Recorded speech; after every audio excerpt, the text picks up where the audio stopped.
Hey and welcome. This is Jane from Covers by Jane, and today's video, or actually it'll probably be just a series of shorter videos on how to make an illustrated style cozy mystery cover. So what we are looking at right here on the screen is Deposit Photos, which is pretty much where I get all my stock imagery from. I buy those packs when they come out on special a couple of times a year. You get like 100 credits for $39 or $49 or something. So I just snap up a couple of those and then I have access to all of this. Let me bring my mouse back to me. So what you want to look for when searching for images is the word isolated, meaning that they have a white background. So like this one doesn't. So it makes it more difficult or challenging to cut out. So what you're looking at here is witch, but that's if you're doing a paranormal, not necessarily a witchy one, but I've found a good search term for the cozies is fashion girl isolated. And over here on this side, we have illustrations. So if you click that arrow, it gives you all of these options. You can do vectors if you want, or illustrations. Illustrations is relatively new, and I found it's quite good. So then you can scroll through and see we have lots and lots of options. You just, choose what you want. So what I tend to do is from this screen, I'll right click and go open in a new tab. So then I can just keep on scrolling through and I might choose lots of them depending on like what you have in mind, what your character is. Like this would make a really good fairy tale type one. These ones, if we open that one up and take a look, they're probably a little bit too close together because they're actually overlapping. So when it comes to cutting them out, especially this girl with the hat, she wouldn't work. We'd be missing parts of her hat and then you'd have to draw that in. You could use this girl and you could use this girl, but this one would be more challenging. So just something, to keep in mind when doing this stuff. These are good because they're actually all separated. Actually, I quite like these. So what I do is, one, I don't go buying them straight away. What you can do is download them as comps. If you hover over the image and this little thing at the bottom pops up, then you have this arrow and it says download comp. A comp is just a low quality or low resolution image of that has the Deposit Photos watermark all over it. And I just save those in a folder for the particular cover that I'm working on. And I quite often will have several saved in there so that I can pick and choose, because sometimes what you think is going to work might not work at all. So I just go through and grab a ton of them. Not a ton, you don't want millions. So that's enough to choose from my model. But say you do find one that you like that really works, then if you scroll down, you can have similar ones. And sometimes, if you're lucky, that one caught my eye. That's not too bad. But you can have the same series as well. So if you click on see more pictures, then you can actually see, like if you wanted this style, you could just see how many more, if you wanted to make this cover into a series, how many model options that you have. Because again, that's something else you want to keep in mind.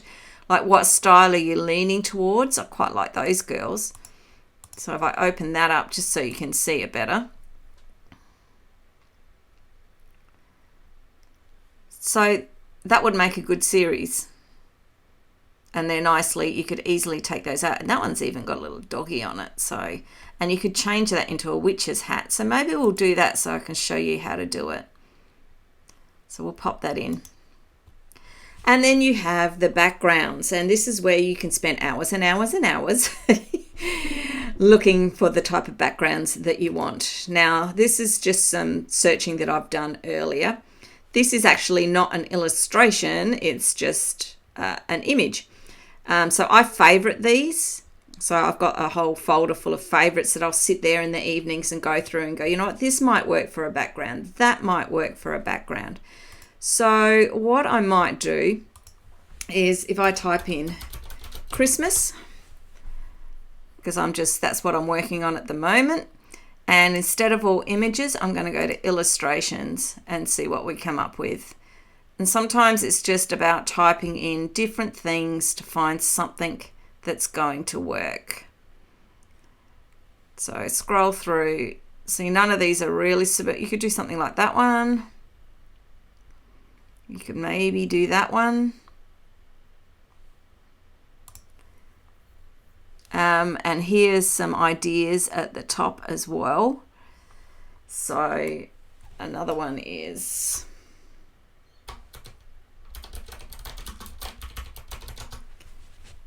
so you've got to give some thought into what you want your cover to look like. This is quite a good one for Christmas, but keeping in mind also her outfit wasn't very Christmas-y. So I'll open that in a new link, and that's probably a good one to, if I don't want to download it yet, I can actually add it to my favorites.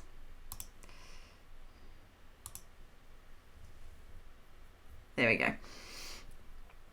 So I am actually going to try this one, and I've already downloaded the comp on that.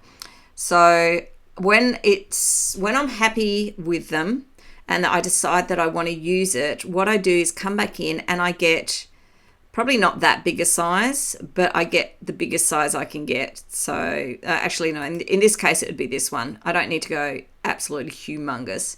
Just in JPEG. So let me just jump onto one of these other ones. Like for example, this one, I don't want the vector. I don't have vector software. So I would just go for extra large. I'd go for the biggest that I could get within reason rather than the smallest. Because if you go for the smallest, then when it comes to, if you blow the image up quite big, so if you blow it up bigger than 1000 by 1000 pixels, you're going to lose quality. It's going to get maybe a little bit blurry, a little bit like soft and fuzzy, a little bit pixelated. So it's easier if you have it too big and then reduce it down.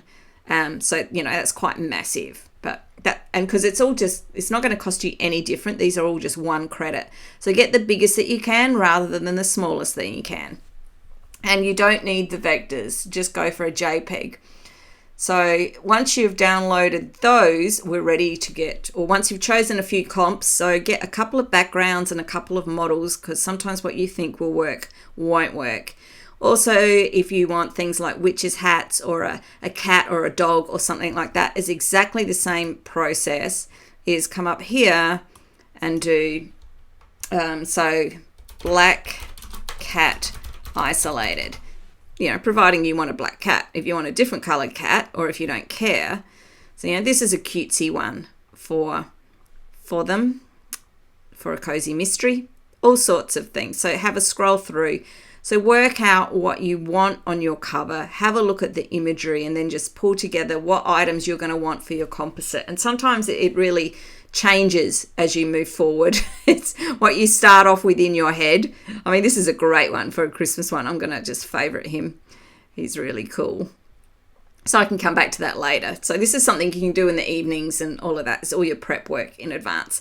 So I'm going to stop this video right here. And next we're going to go into Photoshop and I'm going to show you how I set up basically a template that is my starting point for every single cover I make.